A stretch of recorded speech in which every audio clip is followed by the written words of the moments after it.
The time seemed to Malchus to pass slowly indeed, as he sat waiting the commencement of the hunt. Deep roars, sounding like distant thunder, were heard from time to time among the hills. Once or twice Malchus fancied that he could hear other sounds, such as would be made by a heavy stone dislodged from its site, leaping down the mountain-side. But he was not sure that this was not fancy, or that the sound might not be caused by the roaring of lions far away among the hills. His father had said that 3 hours would probably elapse before the circuit would be completed. The distance was not great, but the troops would have to make their way with the greatest care along the rocky hills, through brushwood and forest, and their advance would be all the more slow that they had to take such pains to move noiselessly. It was, indeed, more than 3 hours after the column had left the camp, when the sound of a distant horn was heard far up the hillside. Almost instantaneously lights burst out in a great semicircle along the hillside, and a faint, confused sound, as of the shouting of a large body of men, was heard on the still night air. "That is very well done," the general said in a tone of satisfaction. "I had hardly expected it to be so well managed, for the operation on such broken and difficult ground was not easy to carry out, even with the moon to help them."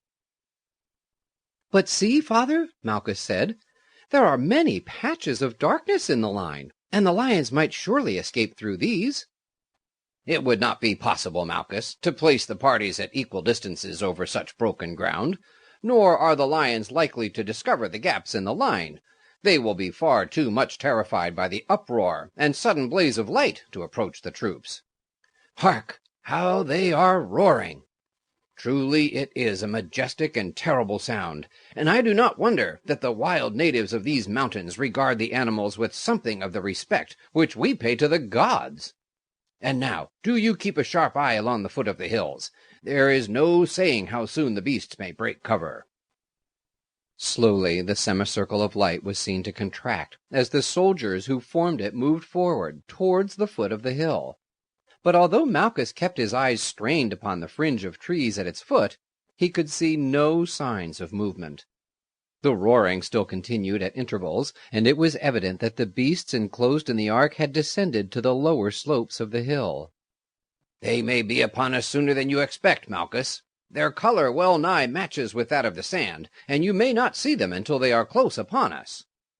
Presently a Nubian soldier standing behind Malchus touched him on the shoulder, and said in a whisper, "There they are," pointing at the same time across the plain. Malchus could for a time see nothing.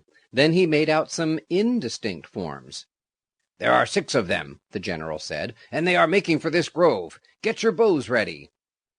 Malchus could now clearly see the lions approaching. They were advancing slowly, turning occasionally to look back as if reluctant to quit the shelter of the hills, and Malchus could hardly resist a start of uneasiness as one of them suddenly gave vent to a deep, threatening roar, so menacing and terrible that the very leaves of the trees seemed to quiver in the light of the moon under its vibrations. The lions seemed of huge dimensions, especially the leader of the troop, who stalked with a steady and majestic step at their head. When within 50 yards of the grove, the lions suddenly paused. Their leader apparently scented danger. Again the deep, terrible roar rose in the air, answered by an angry, snarling noise on the part of the females. "Aim at the leader," the general whispered, "and have your brands in readiness." Immediately behind the party a fire was burning. It had been suffered to die down until it was a mere pile of glowing embers, and in this the ends of a dozen stakes of dried wood were laid.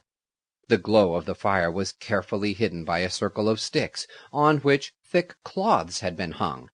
The fire had been prepared in readiness in case the lions should appear in numbers too formidable to be coped with. The leading lion was within 25 paces of the spot where the party was standing when Hamilcar gave the word, and a volley of arrows shot forth from their hiding-place. The lion gave a roar of rage and pain. Then, crouching for a moment, with a few tremendous bounds he reached the edge of the wood. He could see his enemies now, and with a fierce spring threw himself upon them. But as soon as they had discharged their arrows,